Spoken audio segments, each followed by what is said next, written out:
conversar sobre la realidad boliviana, cómo está la situación del país. Y estamos en este momento con Gabriel Villalba. Él es analista político y vamos a estarnos justamente refiriendo a este tema, cómo está el país, qué pasa, por qué estas situaciones de conflicto que estamos viviendo y cómo podemos resolver, cómo se puede salir de esta crisis en la que estamos viviendo.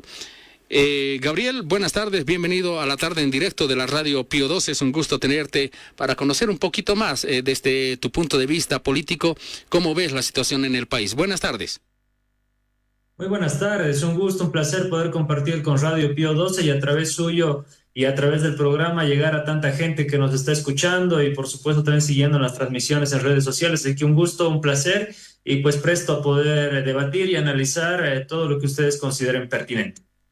Bien, Gabriel, hay una situación de crisis política en este momento en el país, muchos sectores que están movilizados, entre ellos, estaban ayer, antes de ayer, maestros, estaban también con paros los transportistas por el tema del diésel, del combustible, están también los campesinos, ahora Ponchos Rojos y otros sectores campesinos también reclamando por la ley 1720, por también la crisis económica, están sectores también como los indígenas que también han estado en marchas. ¿Qué está pasando en el país? ¿Cómo ves la situación política, esta crisis económica, política más bien que parece que estamos viviendo? Sí, se debe entender una crisis multidimensional. Ya se habla de una crisis y una convulsión multisectorial en función principalmente a un gobierno que pareciera estar totalmente desconectado de la realidad social y económica de los bolivianos. No se puede entender cómo el gobierno trata de solucionar una crisis multisectorial en un hotel de lujo, ¿no? En un encuentro que parecía un almuerzo, una cena de gala, con sectores de lo que históricamente Bolivia ha concebido como las clases oligárquicas dominantes del poder, ¿no? Creo yo que se tiene que resolver toda crisis desde el punto de vista de la coherencia. Y cuando hablamos de coherencia, hablamos de la correlación que debe existir entre gobernante y gobernados, entre clase política y clase, si quieres, civil, ¿no? Sociedad civil en su conjunto. Entonces, cuando un gobierno deja de representar a las grandes mayorías populares, comienza esa falta de coherencia, esa falta de entendimiento de lo que acontece en la cotidianidad de los bolivianos. Y pareciera que es eso lo que está pasando con el gobierno. Tienes un gabinete de ministros que están totalmente desconectados, jamás se los ve en las calles, jamás se los ve hablando con la gente, jamás se los ve en los mercados populares haciendo las compras como cualquier otro, jamás se los ven en los buses, en los minibuses, en las flotas, en el transporte público, por ejemplo, jamás se los ve haciendo una fila en las gasolineras. Si tienes gobernantes que están totalmente disociados de la realidad social, política y económica del país, pues se convierten en una casta, una élite que trata de gobernar desde un escritorio, que trata de gobernar desde unas oficinas muy bien protegidas por los aparatos coercitivos y coactivos del Estado y pierde todo relacionamiento con la sociedad. A mi modo de ver, a mi modo de entender, eso es lo que está pasando y eso le dificulta al gobierno entender las soluciones viables y posibles para los conflictos. Por ejemplo, el del magisterio, que piden un incremento del 20% de salario y un mayor presupuesto en inversión para educación, que es algo, no es algo jalado de los cabellos o no es una demanda que se pueda considerar como subversiva, una demanda que se pueda considerar como conspirativa, es algo totalmente lógico y natural que el gobierno tendría que tener la capacidad para negociar, ¿no? El ámbito del combustible claramente es potestad del gobierno a través de YPFB, a través de la ANH, generar pues un suministro de combustible acorde con las necesidades de la población, porque los transportistas, su único instrumento de trabajo es su vehículo. Y si tú arruinas su instrumento de trabajo con la gasolina basura, pues no tienen con qué trabajar. Entonces su demanda también es algo entendible, es algo solucionable, pero que el gobierno pareciera que no se pone la mano al pecho, ¿no? Desde ese punto de vista representativo, identitario, se deben entender los conflictos. Hay una especie de polarización desde donde nosotros podemos advertir, Gabriel, entre el oriente y el occidente, entre la derecha, la izquierda. ¿Esto es evidente? ¿Tú lo ves así o solo es una impresión nuestra? No, es algo que se está volviendo a reavivar, ¿no? Recuerdo el 2003 con Gonzalo Sánchez de Lozada, cuando la ciudad de La Paz estaba cercada por ejemplo, la guerra del gas, los conflictos entre policías y militares, las manifestaciones, las convulsiones sociales. También los representantes del Comité Cívico de Santa Cruz de aquella época dijeron: señor Gonzalo Sánchez de Lozada, véngase a gobernar desde Santa Cruz, aquí lo vamos a cuidar, aquí lo vamos a proteger, ¿no? En determinado momento, cuando se habló de la capitalía, por ejemplo, y la posibilidad de que la sede de gobierno pueda moverse a la ciudad de Sucre, también se generó el cabildo de los 2 millones en respuesta al cabildo del millón del Cristo Redentor de Santa Cruz de la Sierra, ¿no? Entonces, siempre existió una polarización, si se quiere, entre occidente y oriente del país, más aún en climas altamente crispados, altamente convulsionados como el que estamos viviendo. Ahora bien, cuando se habla de los bloqueadores, hay que entender la naturaleza del bloqueo. El bloqueo, si bien es una medida bastante fuerte, perjudicial, es una medida la cual es sufrida tanto por el bloqueador como por el bloqueado. No es que un día el bloqueador se levante y dice: bueno, hoy voy a desestabilizar un gobierno, vámonos todos a bloquear. O un día se levanta, se despierta con intenciones de bloquear por deporte. No hay tal. Los bloqueos son la consecuencia última y extrema de la falta de medidas, de resoluciones, de respuestas por parte del gobierno. Cuando un gobierno no ha podido resolver las necesidades, las carencias, las demandas de los diferentes sectores sociales, se recurre al bloqueo. Entonces, ¿quién es el culpable de los bloqueos? El gobierno, que no ha sabido responder a las necesidades y demandas de los sectores sociales, no los bloqueadores, ¿no? Desde esa lógica coherente y cronológica del conflicto, si quieres, se debe entender esta conflictividad, y un gobierno que pareciera, sus ministros están, lo vuelvo a decir, totalmente desconectados de la realidad. Una posible solución, al principio preguntabas esto tú muy claramente a nivel propositivo, podría ser la solución el cambio del gabinete ministerial. Si tienes un gabinete que no sabe lo que está pasando en la sociedad, no sabe lo que está pasando en la cotidianidad de los bolivianos, pues cámbialos por otros que sí sepan, ¿no? Que sí se pongan la mano al pecho, que sí pisen tierra y no estén perdidos en el topus uranus de sus oficinas en la sede de gobierno. Podría ser una eventual solución que ponga paños fríos a esta eventual conflictividad, entendiendo que el gobierno tiene menos de medio año de gestión. Gabriel, justamente eso, el tema, se están buscando cuotas de poder desde las organizaciones sociales como la Central Obrera, los campesinos, considerando de que el gobierno parece que no está atendiendo las demandas de estos sectores y el hecho de que también el presidente Rodrigo Paz esté gobernando más con empresarios, agroindustriales y demás. Parece que estos conflictos también tienden a buscar cuotas de poder por parte de las organizaciones sociales. El presidente está en su pleno derecho de gobernar con quien a él le parezca, ¿no? Sin embargo, los resultados mandan en política. El presidente ha decidido gobernar con los grandes grupos oligárquicos del poder oriental, la Caín, Colacao, la gente empresarial del Oriente, ha decidido gobernar con los millonarios del sector financiero, del sector privado. Así lo ha evidenciado el Decreto Supremo 5503, por ejemplo, en su determinado momento. Es un gobierno de los millonarios. Y está bien que el presidente escoja gobernar de la mano de los millonarios, pero si realizas esa elección, tiene que tener pues resultados para la gran mayoría de los bolivianos, para la gran mayoría de la población, y de esa manera ese gobierno, gobierne con quien gobierne, con el sector que gobierne, es incuestionable, porque finalmente resuelve los problemas del bolsillo del boliviano, que es lo que nos interesa a todos. Pero debería gobernar para todos.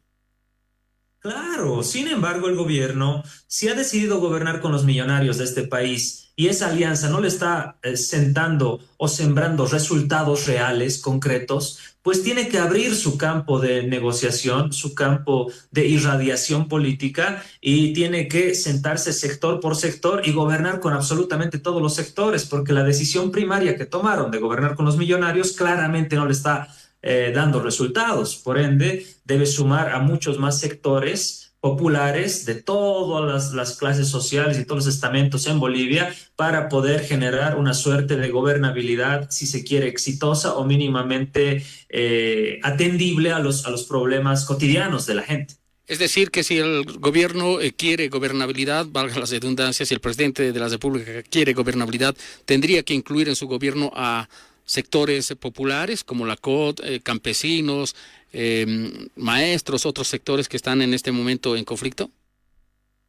Cualquier gobierno tiene que tomar las decisiones estratégicas para garantizar su gobernabilidad. El gobierno del presidente Paz ya ha tomado la decisión de gobernar con los millonarios y esta decisión no le está sentando resultados. Entonces, claramente tiene que cambiar su estrategia.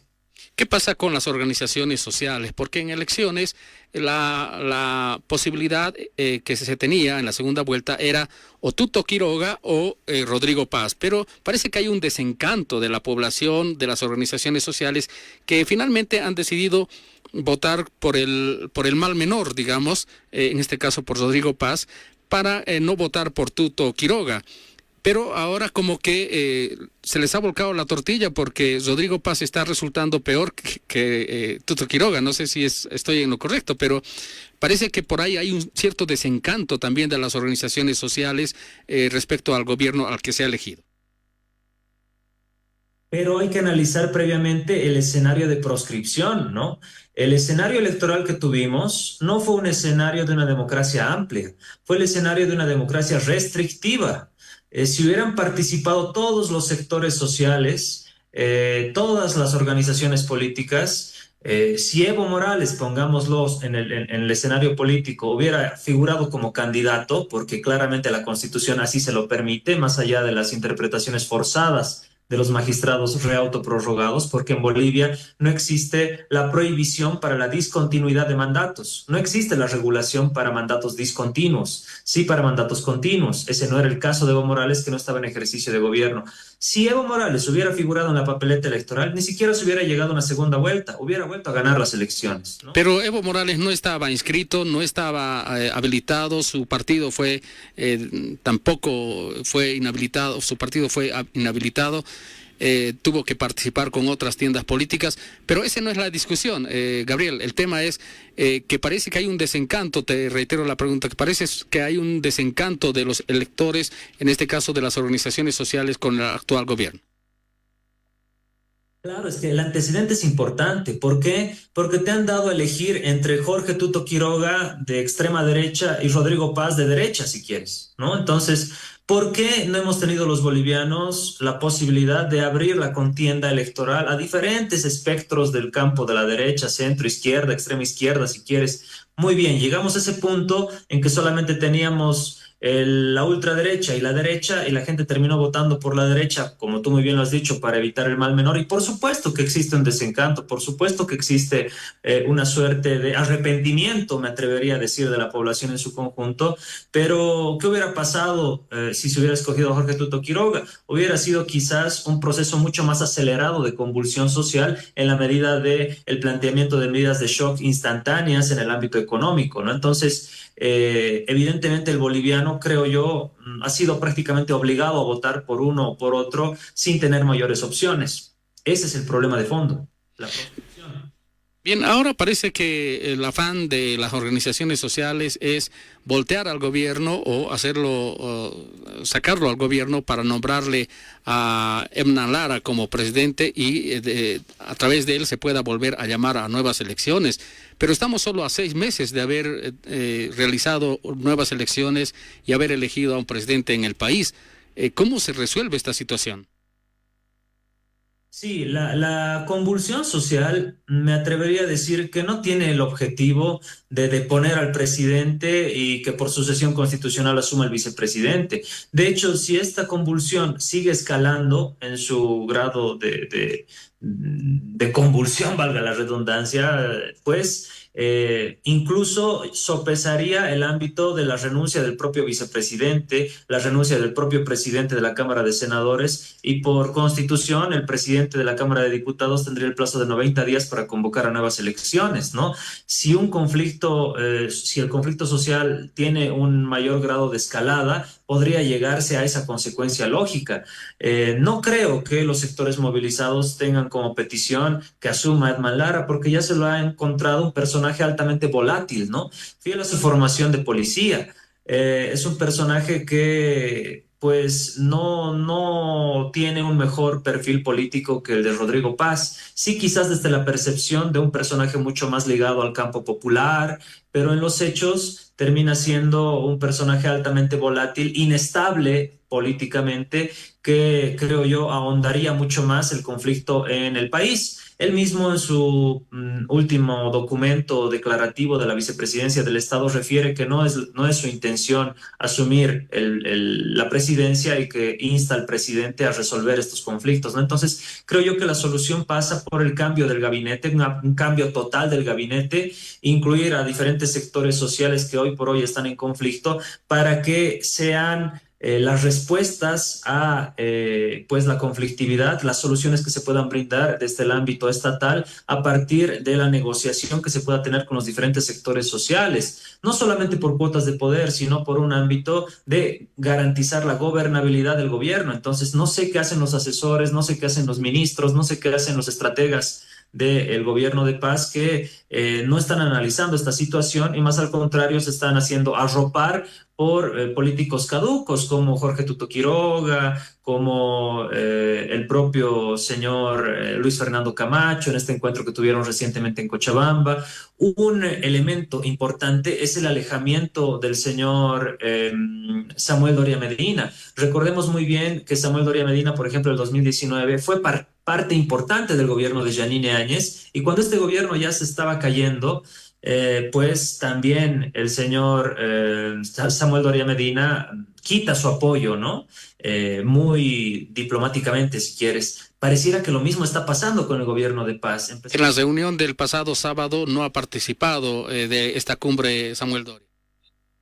Exactamente, exactamente. Y en sus redes sociales ha empezado a cuestionar ciertas políticas del gobierno de Paz, ¿no? Entonces, pareciera que elegantemente uno de sus principales aliados políticos, como es el de Samuel Doria Medina, ya se está empezando a alejar del gobierno de Paz, como en su momento se alejó del gobierno de Yanine Áñez, y esto da cuenta también de la pérdida de algunos aliados estratégicos en el campo político que está perdiendo el señor presidente del país, ¿no? Gabriel, ¿será que la crisis social que se vive en el país se solucione, por ejemplo, con la abrogación de la ley 1720? Le cuento que estamos también monitoreando los medios de comunicación en la ciudad de La Paz para estar atentos a lo que pasa y a través de este monitoreo estamos viendo que se ha eliminado, ya se ha abrogado la ley 1720.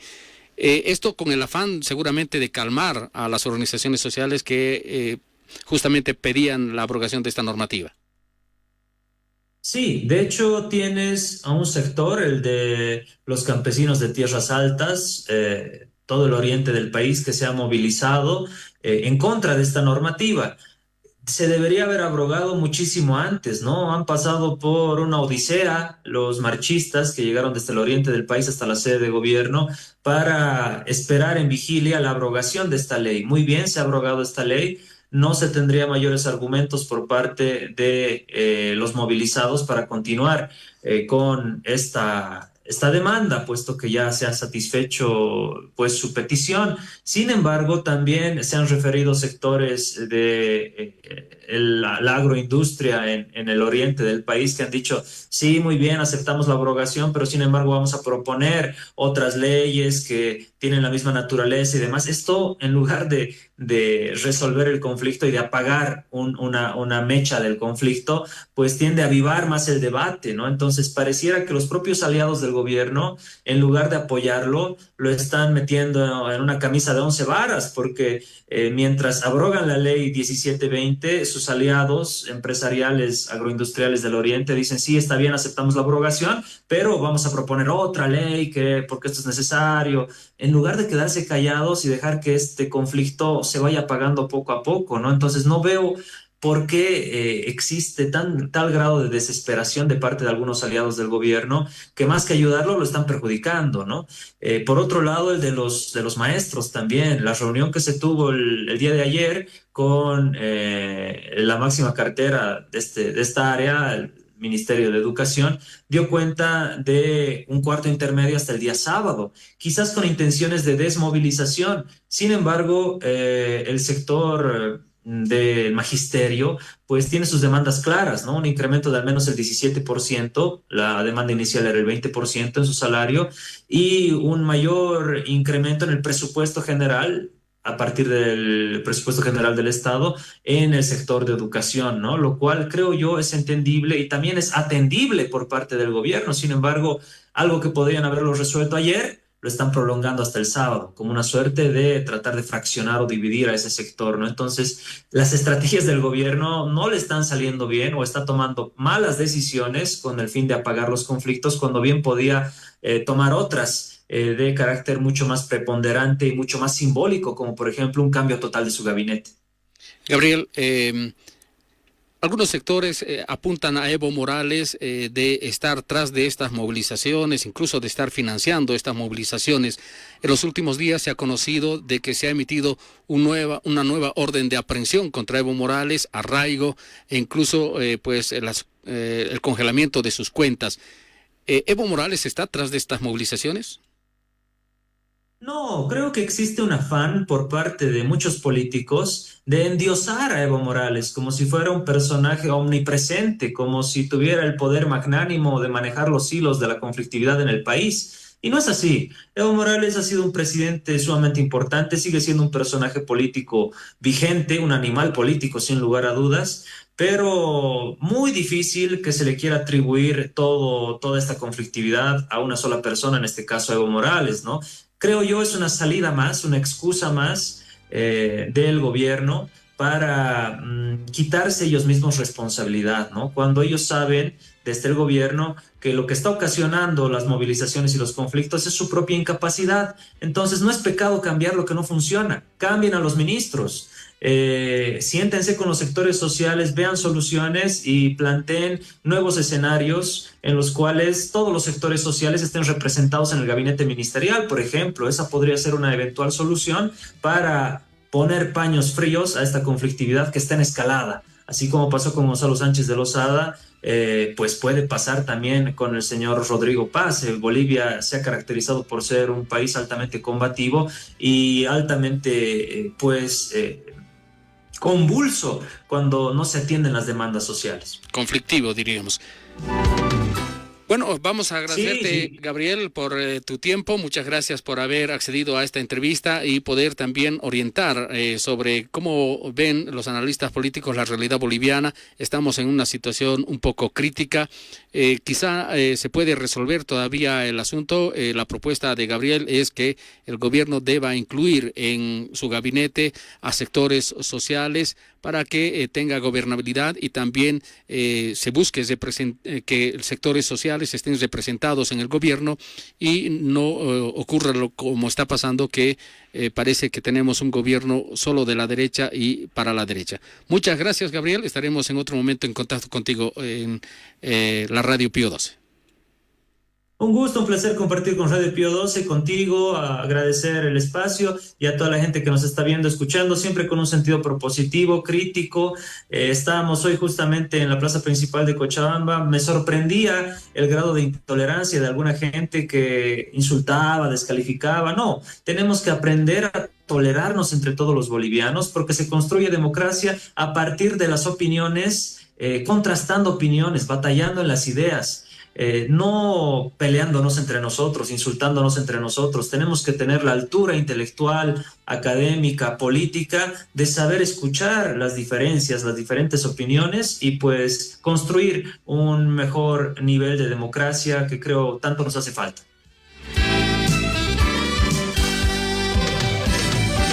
Amigos oyentes, hacemos una pausa en nuestro programa, La Tarde en Directo. Enseguida estamos de retorno.